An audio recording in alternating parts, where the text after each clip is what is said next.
need those safeguards in place. They are the cornerstone and the bedrock of our country. I understand that now because, yeah, but if he went free, how would you feel afterwards? How would, if you knew what you know? You're assuming that I know something. Oh, but you didn't know. Well, did he ever say to you that he was guilty, or did he say he wasn't guilty? Unfortunately, I would never discuss with you confidential information that the clients give. I can tell you that in common experience, defense lawyers typically don't talk to clients in that way necessarily, but I can tell you that there are obligations that lawyers have to the system that certainly you would make sure that you never would do anything that would violate any of your responsibilities to court. And if you were to come across information that obviously would be very negative, there are things that you are required to do. And make no mistake, I would do that, and every lawyer that I know that I'm associated with would also make sure that they uphold their obligations to the system first. Well, that's good. That's good to know, because I was always wondering about a situation like that. What would, you know, if I was an attorney and I had a person that I knew was guilty and I had to defend the person, and I defended them so well that I got them. Well, there's a myriad of things you can do, from trying to negotiate a successful, settlement, so to speak, with the prosecutors. There's a number of things that you can do as a good and competent defense attorney in those situations. See, I know now why you're running for judge. You're pretty good, Mark. You're pretty good.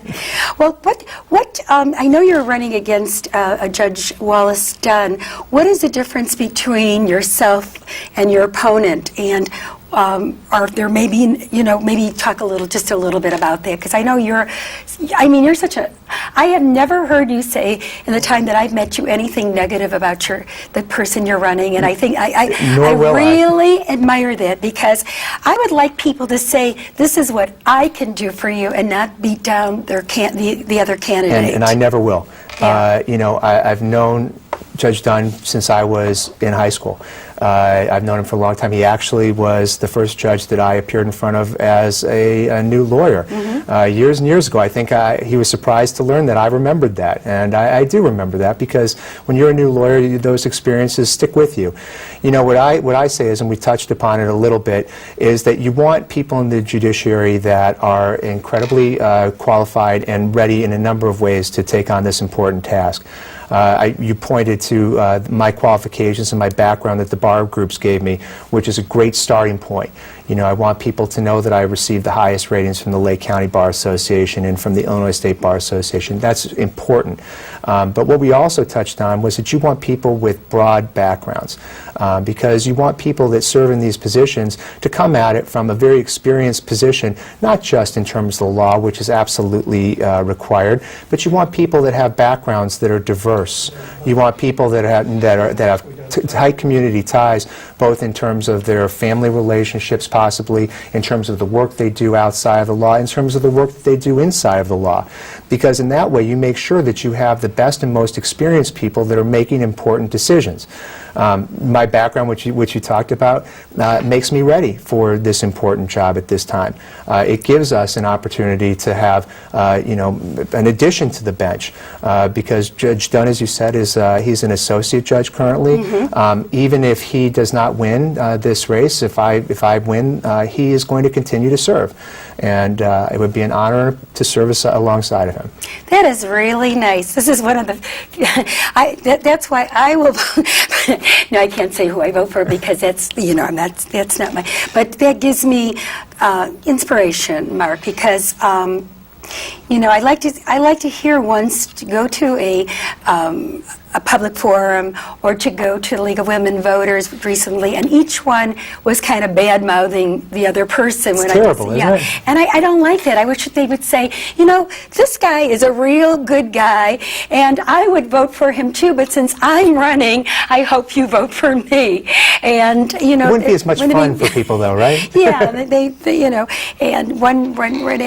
I never could understand that, why can't a candidate just say what they're going to be doing, why they need to run, and why it's important for them, instead of bad-mouthing the other person. I never understood that, but I finally got somebody sitting in front of me that actually said that, and I'll come every week if you like. That's right. You come every week and let me hear that.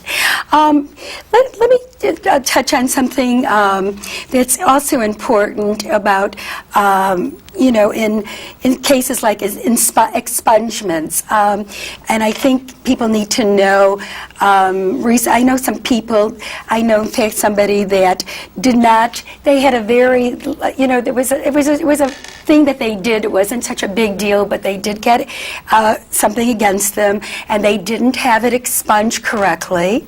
Okay, and what happened? It followed them around when they tried to get into a good program, a college program, and then a job afterwards. Mm-hmm. And they thought they had an attorney, and they thought they had it expunged, and then it turned out that it was still in the criminal databases. Yeah, there was still floating around in the databases. You know what? People need to be vigilant. It's just like when we talked about things that you do on the internet following you. It's like these kinds of things are very serious because you really need to make sure that you get things written down. Things that you talked about, expungible offenses, there are only specific categories of offenses that are expungible, and people need to understand that. And in the case of the whatever person that you're talking about, they may not have followed up as they should have with their lawyer to make sure that the right steps were followed.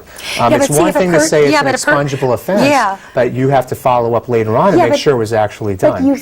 But your lawyer should be, see, the person thought that their lawyer was doing that. And they may have a problem with their lawyer, and I wouldn't venture to guess what went on. No, they thought that their lawyer did that. They thought they did all the necessary work. Well, I'd love to say that all lawyers are on top of all of their cases, but it may be the case that something slipped through the cracks. I wouldn't know. So people should be able to... People should always ask questions. Yes. So if they've ever been convicted of something, they should always make sure if they did their all the work that they were supposed to do, if somehow they had to do community service or whatever they did, to follow up on their misdemeanor or their felony or whatever they did, they should be able to know that they should follow up and make sure it was expunged correctly. Absolutely. And people really need to take charge. Well, that's good advice for all areas of your life, is that you need to not trust that somebody else will do it. What's the saying? If you want something done right? Right. Well, as you're thinking about being the judge, and what do you feel about that there will be some maybe capital, we have 2 minutes to find out about capital punishment. Well, that's okay, because capital punishment can be summed up in 2 minutes. Okay, let's hear it. It really can't. One of the things that I am is I'm on the Supreme Court's Capital Litigation Trial Bar Screening Committee, which is very important work because you want to make sure that the people that actually do capital litigation are qualified to do it. It's one of the death penalty reforms, and I'm trying to talk a little bit quicker. Okay. But dating back several years, there was a feeling that Illinois had sort of a broken capital punishment system, and one of the things that was instituted was a system for screening lawyers, both prosecutors and defense lawyers. So I serve on a committee with prosecutors and other defense lawyers that actually checks backgrounds on attorneys that want to represent defendants and prosecute capital litigation and those types of cases. So by that way, and making sure that you have lawyers at least that are certified, going through the required programs, making sure that they have the required background and experience to try the most complex cases in our system, you make sure that you do the system a service, and that you make sure that if we have capital punishment, that at least the people that are involved are well educated. Mark, I would love to talk. I see my credits are going up, and you've been a delightful guest, and when you become the judge, I welcome you back on the show, and we'll have another point of view. We'll be talking about what judges really do, because now you'll really find out what judges really do when you become, I'm sure, we can't say it for sure, but when Mark Levitt, and I really hopefully that your dreams will come true on this. Susanna, and thank I think you you're so much. An excellent guest today, and